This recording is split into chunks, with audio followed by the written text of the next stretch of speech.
True. Nervous. Very nervous. Dreadfully nervous I had been and am. But why will you say that I am mad? The disease had sharpened my senses. Not destroyed. Not dulled them. Above all, there was a sense of hearing acute. I heard all things in the heaven and in the earth. I heard many things in hell. How then am I mad? Hearken, observe how healthily, how calmly, I can tell you the whole story. But it is impossible to say how the idea first entered my brain, but once conceived, it haunted me day and night. Object there was none. Passion there was none. I loved the old man. He had never wronged me. He had never given me insult. For his gold I had no desire. I think it was his eye. Yes, it was this. He had the eye of a vulture, a pale blue eye with a film over it. Whenever it fell upon me, my blood ran cold, and so by degrees, very gradually, I made up my mind to take the life of the old man, and thus rid myself of the eye forever. Now this is the point. You fancy me mad. Madmen know nothing.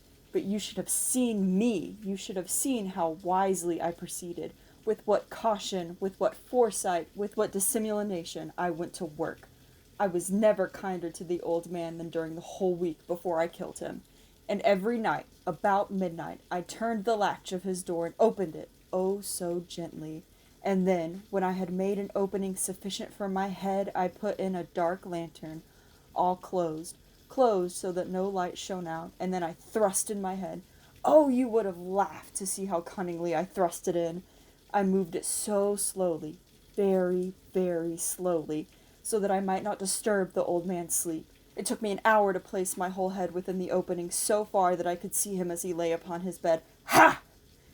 Would a madman have been so wise as this?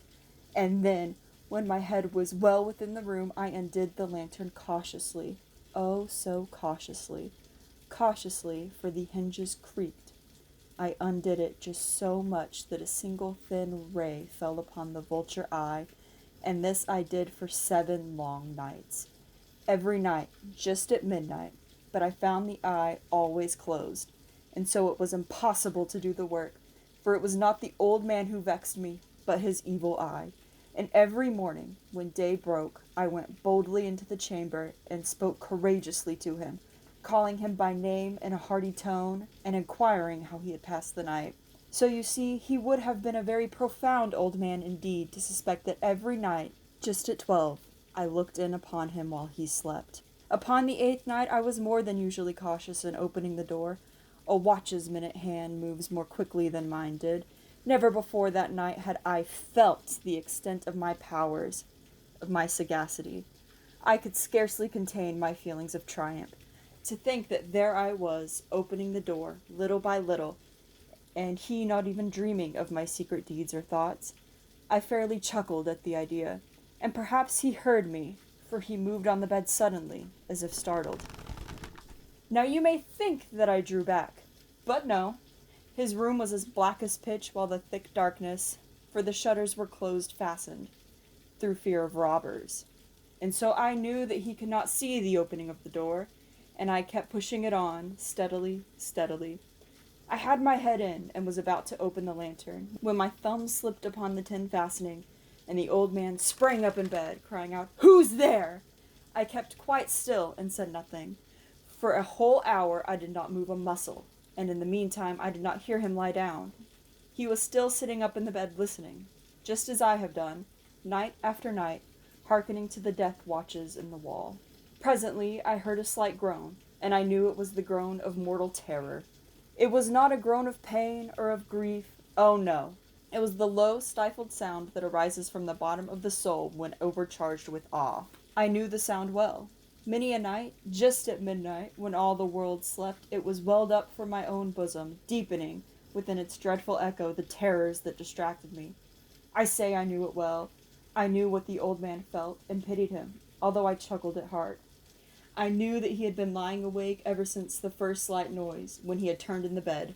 His fears had been growing upon him ever since. He had been trying to fancy them causeless, but could not.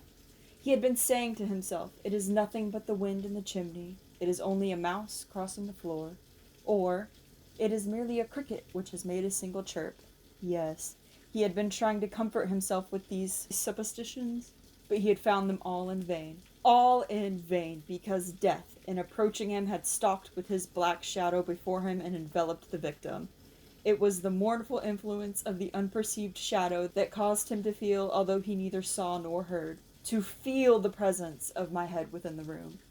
When I had waited a long time, very patiently, without hearing him lie down, I resolved to open a very, very little crevice in the lantern.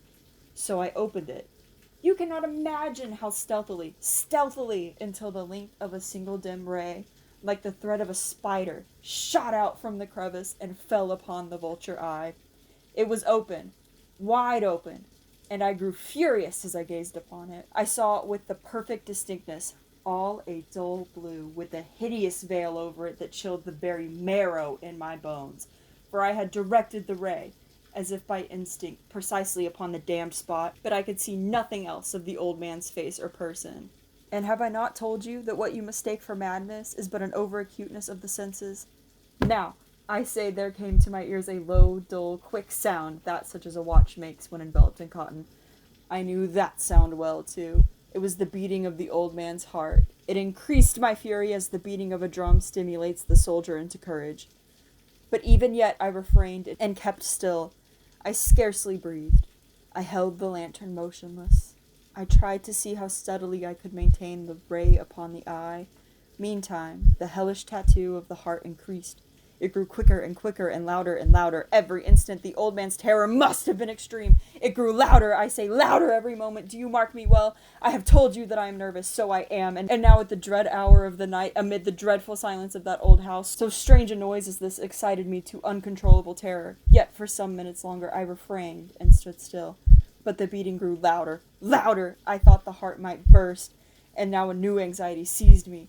The sound would be heard by a neighbor. The old man's hour had come. With a loud yell, I threw open the lantern and leaped into the room. He shrieked once only, and in an instant I dragged him to the floor and pulled the heavy bed over him. And then I smiled gaily to find the deed so far done. But for many minutes the heart beat on with a muffled sound. This, however, did not vex me. It would not be heard through the wall. At length it ceased. The old man was dead. I removed the bed and examined the corpse. Yes, he was stone dead. I placed my hand upon the heart and held it there many minutes. There was no pulsation. He was stone dead. His eye would trouble me no more. If you still think me mad, you will think so no longer when I describe the wise precautions I took for the concealment of the body. The night waned, and I worked hastily but in silence. First of all, I dismembered the corpse. I cut the head, and the arms, and the legs. Then I took up 3 planks from the flooring of the chamber, and deposited all between the scantlings. I then replaced the boards so cleverly, so cunningly, that no human eye, not even his, could have detected anything wrong. There was nothing to wash out, no stain of any kind, no blood spot whatever. I had been too wary for that. A tub had caught all. When I made an end of these labors, it was 4 o'clock, still dark as midnight. As the bell sounded the hour, there came a knocking at the street door. I went down to open it with a light heart, for what had I now to fear? There entered 3 men, who introduced themselves, with perfect suavity, as officers of the police. A shriek had been heard by the neighbor during the night. Suspicion of foul play had been aroused. Information had been lodged at the police, and they, the officers, had been deputed to search the premises. I smiled, for what had I to fear? I bade the gentleman welcome. The shriek, I said, was my own in a dream. The old man, I mentioned, was absent in the country. I took my visitors all over the house. I bade them search well! I led them at length to his chamber. I showed them his treasures, secure, undisturbed. In the enthusiasm of my confidence, I brought chairs into the room, and desired them here to rest from their fatigues, while I myself, in the wild audacity of my perfect triumph, placed my own seat upon the very spot beneath which reposed the corpse of the victim. The officers were satisfied. My manner had convinced them. I was singularly at ease. They sat, and while I answered cheerfully, they chatted of familiar things. But ere long I felt myself getting pale, and wished them gone. My head ached, and I fancied a ringing in my ears. But still they sat, and still chatted, and the ringing became more distinct. It continued, and became more distinct. I talked more freely to get rid of the feeling. But it continued and gained defiantness, until at length I found that the noise was not within my ears. No doubt now I grew very pale, but now I talked more fluently with a heightened voice, yet the sound increased, and what could I do? It was a low, dull, quick sound, much a sound as a watch makes when enveloped in cotton. I gasped for breath, and yet the officers heard it not. I talked more quickly, more vehemently, but the noise steadily increased. I arose and argued about trifles, in a high key with violent gesticulations, but the noise steadily increased. Why would they not be gone? I paced the floor to and fro with heavy strides, as if excited to fury by the observations of the men. But the noise steadily increased. Oh God, what could I do? I foamed, I raved, I swore. I swung the chair upon which I had been sitting and grated it upon the boards. But the noise arose over all and continually increased. It grew louder, louder, louder! And still the men chatted pleasantly and smiled. Was it possible they heard not? Almighty God! No! No! They heard, they suspected, they knew. They were making a mockery of my horror. This I thought, and this I think, but anything was better than this agony. Anything was more tolerable than this decision. I could bear those hypocritical smiles no longer. I felt that I must scream or die. And now, again, hark! Louder, louder, louder, louder! Villains! I shrieked. Dissemble no more. I admit the deed. Tear up the planks. Here, it is the beating of his hideous heart.